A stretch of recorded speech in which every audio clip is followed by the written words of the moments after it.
Salam cerdas, Ibu Bapak, saudara-saudara yang saya hormati. Berjumpa kembali dengan saya di kanal Awali Rizky dalam sesi komentar berita.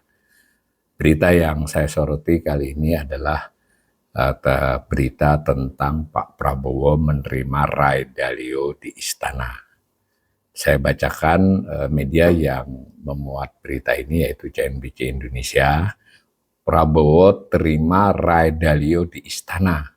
Ternyata bahas ini ditayangkan oleh CNBC Indonesia jam 4 sore ya. Ini ada foto Ray Dalio. Nah, beritanya begini.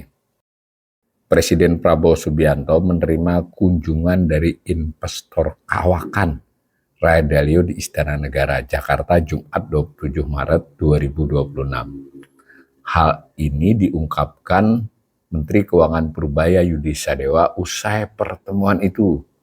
Tadi itu nemeni Pak Presiden menerima Ray Dalio, kata Purbaya kepada wartawan. Menurutnya, Ray Dalio akan membantu mempromosikan peluang usaha Indonesia ke luar negeri, serta memberikan beberapa masukan proyek yang bisa dikembangkan dalam negeri.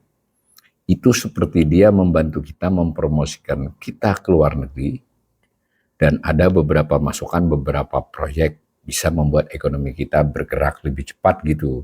Ada beberapa proyek energi dan lain-lainnya, proyek umum aja gitu, kata Purbaya kepada wartawan ya, menjelaskan isi pertemuan tersebut. Purbaya mengaku hanya mendengarkan. Ini yang penting ya dari berita ini. Dari pengakuan Purbaya sendiri, dia hanya mendengarkan loh ya, tidak ikut berdiskusi. Dan menjanjikan penyelesaian proyek yang berjalan lambat melalui Satgas Debottlenecking. Kita akan handle di tim the bottlenecking dalam waktu cepat, kita akan pecahkan katanya. Ini kita kurang jelas ya, apakah menjanjikan ini hanya di perbincangan Purbaya kepada Presiden Prabowo, ataukah ini dia sampaikan juga ke Ray Dalio enggak. Tapi kalau dari dia bilang mendengarkan, berarti ketika ke Ray Dalio dia tidak bicara soal the bottlenecking ini ya. Ya jujur saja the bottlenecking ini terlalu kecil ya untuk dikaitkan dengan ide-ide yang diperbincangkan dengan Ray Dalio. Ini bayangan saya, karena yang ngadu-ngadu ke the bottlenecking itu kan masih perusahaan kelas menengah ya, bahkan menengah bawah. Ya tentu bukan berarti saya tidak mengakui ada manfaat hal-hal seperti itu, tapi kan levelnya bukan level ini tuh, tim the bottlenecking itu. Lebih lanjut, Purbaya juga menjelaskan bahwa beberapa investasi yang bakal masuk ke Indonesia antara lain di sektor energi, berhubungan dengan pembangkit listrik tenaga surya PLTS dan kawasan ekonomi khusus KEK. Itu ada proyek dengan investor dari Singapura dan beberapa dengan luar negeri yang didorong supaya lebih cepat gitu. Saya nggak tahu detailnya, Anda mesti tanya Menteri SDM dan Menko Perekonomian, kata Purbaya. Nah, ditanya terpisah, Menteri Koordinator Bidang Perekonomian Erlangga Hartarto masih enggan untuk menjawab pembahasan yang dilakukan Presiden bersama Ray Dalio dalam pertemuan itu. Jadi kaitannya dengan Ray Dalio, kata Erlangga. Jadi sejauh berita ini, kita publik dan dalam hal ini saya juga sebagai seorang ekonom, itu masih belum cukup jelas ya. Yang kita tahu ada kunjungan Ray Dalio diterima oleh Presiden ditemani oleh Purbaya. Dan menurut pengakuan Purbaya di berita ini, Purbaya hanya mendengarkan. Lalu Purbaya juga bicara ke wartawan, dia tadi menjanjikan penyelesaian proyek yang berjalan lambat. Ini kita tidak jelas, ini disampaikan pada saat bersamaan dengan Ray Dalio bincang dengan Prabowo, atau hanya disampaikan kepada Presiden Prabowo tanpa Ray Dalio ya. Nah, kemudian juga Purbaya menjelaskan nih ke wartawan ada soal-soal proyek seperti energi, pembangkit listrik tenaga surya, kawasan ekonomi khusus. Ini juga kita tidak jelas dari berita ini. Apakah ini disampaikan ketika ada Ray Dalio, ataukah hanya disampaikan Purbaya kepada Presiden ya. Ya gampangnya kan begitu. Kalau dugaan saya tidak ada Ray Dalio-nya, karena pada waktu dengan Ray Dalio mungkin perbincangannya ya tertentu ya. Nah, lalu jadi timbul ini kan pertanyaan kita ini. Meskipun ya kita sebagai rakyat juga tidak harus selalu tahu apa yang dibincangkan, tapi karena ini sudah disampaikan ke publik, ya mestinya kita dapat juga lah gambaran besarnya kan. Itu Purbaya mengelak ya gitu ya. Apa sih yang dibicarakan? Nah, tanya kepada Menteri SDM dan Menko Perekonomian termasuk soal pembangkit listrik tenaga surya kawasan ekonomi khusus tadi yang sifatnya lebih spesifik. Ini juga saya ulangi sekali lagi, saya kurang jelas ini apakah ini PLTS, KEK ini debatan lagi dibicarakan pada saat ada Rea Dalio atau ini adalah laporan Pak Purbaya. Kita kan tidak tahu ini persis setelah Rea Dalio mungkin pulang, Purbaya masih lapor, itu kita tidak tahu ini. Atau sebelum Rea Dalio datang, Pak Purbaya sudah lapor. Tapi dari berita ini kan bisa diimajinasikan seperti itu. Nah kemudian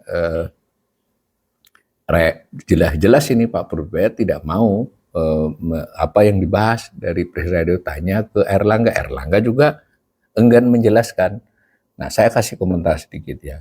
Kalau terkait dengan misalnya yang diomongkan oleh Purbaya, the bottlenecking, lalu investasi sektor energi seperti PLTS, KEK dan sebagainya, ya saya ragu kalau itu dalam bentuk perbincangan. Tadi kan di atas dia katakan oleh Purbaya bahwa Rea Dalio ini diharapkan menjadi pendukung lah, memberikan berita sentimen positif ke luar negeri bahwa ini negara oke, lalu investasi ke sini kan seperti itu. Kayaknya untuk yang seperti itu Rea Dalio bukan memiliki reputasi besar di situ ya. Rea Dalio ini memang penulis buku, pemikir, investor, itu iya. Lalu artinya dia juga bisa memberikan pandangan terhadap sektor-sektor real ya sih. Tetapi dari rekam jejaknya yang dianggap brilian berhasil, dia ini adalah investor di sektor keuangan ya. Jadi dia terutama sekali di hedge fund gitu. Bridgewaters itu kan salah satu hedge fund besar ya. Ya kelolaannya itu. Jadi namanya juga hedge fund ya. Terlepas dia juga ada investasi lain selain hedge fund itu, tetapi semuanya instrumennya instrumen keuangan ya, komoditas kah, saham kah, surat utang kah, portofolio semacam itu, bukan investasi di sektor real. Kita tidak pernah dengar rekam jejak kelolaan Rea Dalio masuk ke dalam sektor real. Nah, kemudian kita juga tahu dari buku dia yang beken dan kemudian juga banyak pengutipan terhadap pendapat dia, keahlian Rea Dalio ini justru adalah terutama sekali karena dia hedge fund, dia dianggap orang yang sangat mengerti terhadap siklus utang pemerintah. Bukan hanya Indonesia, tentu semua negara dan bahkan siklus utang global. Jadi dia punya pandangan-pandangan yang berdasarkan siklus yang dia amati di banyak negara dan banyak kasus. Lalu dia memiliki beberapa hipotesa tentang siklus utang suatu negara dan juga global. Anggap aja yang satu negara.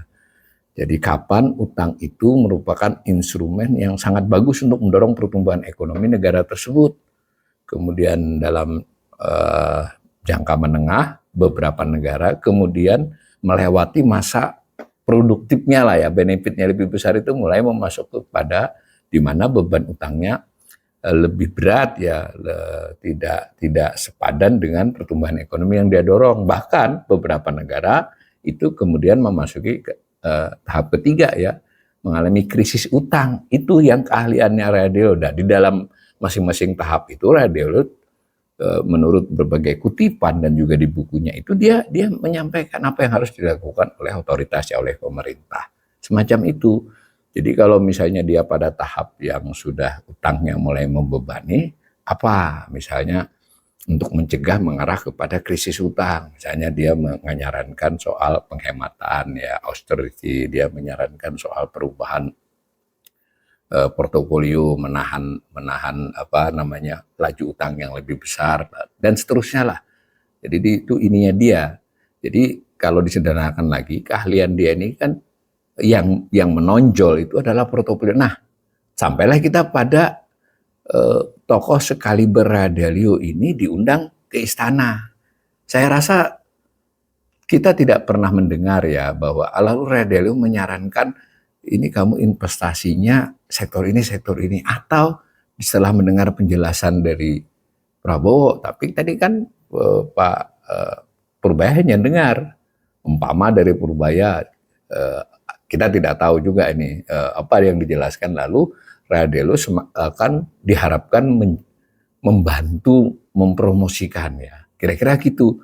Dalam rekam jejak Radello dia tidak mempromosikan hal-hal begitu ya, dia saya ulangi, menurut berbagai info yang bisa kita cari, mungkin di mesin pencarian atau ChatGPT atau Gemini, silakan saja para pemirsa saya. Itu rekam jejak dia adalah pengelolaan portofolio kepada kliennya, investor, kepada Bridgewater-nya, atau kepada negara. Dia juga bisa beri advice dalam konteks agar negara tersebut tidak gagal fiskal, tidak gagal bayar utang. Nah, boleh dong saya kemudian khawatir ya, tentu mudah-mudahan saya salah ini, tapi silakan pemirsa secara objektif menilai. Loh, kalau manggil Ray Dalio ini berarti kan kayak meminta advice tuh supaya kita tidak, kan sudah sadar mungkin loh ya, bahwa kita mencapai belum krisis utang, tapi kita sudah memasuki tahap, kalau dianggap 3 tahap. Tahap pertama itu fase pertama di mana utang produktif, lalu fase kedua di mana utang itu masih ada produktifnya tapi biayanya sudah membebani lebih daripada sumbangannya terhadap pertumbuhan ekonomi, lalu yang ketiga kan krisis utang. Nah, mungkin dianggap sudah kita di tahap kedua, sehingga kita mencegah untuk menuju ke tahap 3, berarti kan advice seperti orang Radello ini sangat penting. Dari sisi itu bisa begitu. Atau bisa juga melewati Radello terus untuk meyakinkan bahwa sudah memberi utang kepada Indonesia, salah satunya adalah memberi surat utang kita, baik yang palas, valuta asing maupun yang rupiah, itu aman karena kami akan kelola dengan baik. Misalnya begitu kan. Tetapi sama saja dengan begitu berarti sebetulnya pertemuan dengan Radello ini terkait dengan masalah fiskal dan lebih khusus lagi masalah utang Indonesia. Begitu kalau saya melihatnya, tapi terserah pemirsa. Nah, tapi masalahnya kan tidak dijelaskan ya Pak. Dan terakhir, untuk para, ya mohon maaf ini ya, buzzer yang kadang muncul di berbagai kanal seperti saya ini, yang misalnya mengutip-ngutip omongan Presiden bahwa antek asing, jadi kalau analisisnya agak teknis ekonomis itu juga antek asing. Nah terus ini kan apa Radello ini bukan orang asing, artinya pemerintah kan butuh. Saya tidak termasuk orang yang anti atau pro asing ya, karena kita sebagai sebuah negara, sebagai sebuah bangsa ya kita harus melakukan interaksi ya, baik interaksi pikiran maupun interaksi transaksi ekonomi. Tetapi kan dignity kita sebagai sebuah bangsa, kepercayaan diri kita juga sebagai orang-orang rakyat yang juga punya pikiran, pemerintah yang punya pendirian, itu kan ada negosiasi, ada saling timbang gitu. Jadi opini buzzer saya kira sudahlah, kurang apa lagi. Kalau Anda mesti berarti harusnya bilang dong, kenapa Pak Prabowo panggil Radello? Radello itu keahliannya adalah hedge fund, ya, mengelola risiko, mengelola surat utang, kadang. Nah, tadi kalau ada juga yang nyebut-nyebut Soros kan, ya banyak kemiripan ya, Soros lebih dahulu ya, Soros dengan Radello, meskipun Soros lebih misterius ya, Dalio ini lebih dianggap lebih transparan. Jadi, dan kebetulan Soros memang terkenal punya lembaga-lembaga filantropi yang membantu, yang membiayai beberapa media untuk keterbukaan publik. Tapi mungkin kan dari sisi Soros Foundation kan itu merupakan keterbukaan sebuah negara supaya dia bisa memastikan kebijakan investasi apa begitu dan seterusnya lah. Tapi sekurang-kurangnya kedatangan Radello ini mestinya mengurangi lah opini soal antek asing, soal antek Soros. Pak Prabowo aja ngundang Radello gitu. Gitu ya, mudah-mudahan informasi dan komentar saya ini proporsional. Tentu saja saya masih prasangka baik, Presiden, Menteri Keuangan itu mengundang pihak manapun, mendengar pihak manapun untuk memastikan pengelolaan ekonomi kita lebih baik. Tetapi dengan cara itu juga mengapa juga tidak mau mendengar atau sekurang-kurangnya mempertimbangkan pandangan-pandangan ekonom domestik. Insya Allah kita juga memiliki, para ekonomi juga memiliki pandangan-pandangan yang layak dipertimbangkan oleh Pak Purbaya maupun Presiden Prabowo.